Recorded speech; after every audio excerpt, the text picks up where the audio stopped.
শুভ সকাল। প্রতিদিনের pre market আপডেটে আপনাদের স্বাগতম। সূচক 31 পয়েন্ট বেড়ে ৫,৬১৬ পয়েন্টে পৌঁছেছে। এ সময় বাজারের লেনদেন আগের কার্যদিবসের তুলনায় ১৪.৯৭% কমেছে। ২০২৩-২৪ অর্থবছরের জুলাই মার্চ সময়ের মধ্যে Dhaka electric supply company DESCO ২৭১ কোটি টাকার লোকসান করেছে।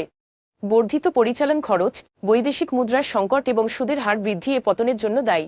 বাংলাদেশে রেমিট্যান্স প্রবাহ এপ্রিল মাসে গত বছরের তুলনায় ২১.৩১% বেড়ে $২.০৪ বিলিয়ন হয়েছে, কারণ কিছু ব্যাংক সরকারি হারের তুলনায় উচ্চ হারে রেমিট্যান্স প্রদান করেছে, যার ফলে রেমিট্যান্স সংগ্রহ বৃদ্ধি পেয়েছে।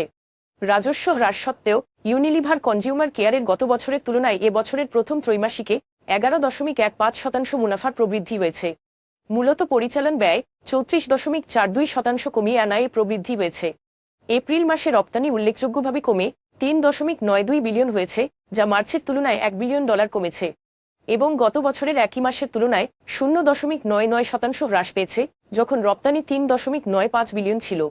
এখন এ পর্যন্তই। বিকেলে আবারও আসছি ডেইলি মার্কেট আপডেট নিয়ে। সে পর্যন্ত আমাদের সঙ্গেই থাকুন। ধন্যবাদ।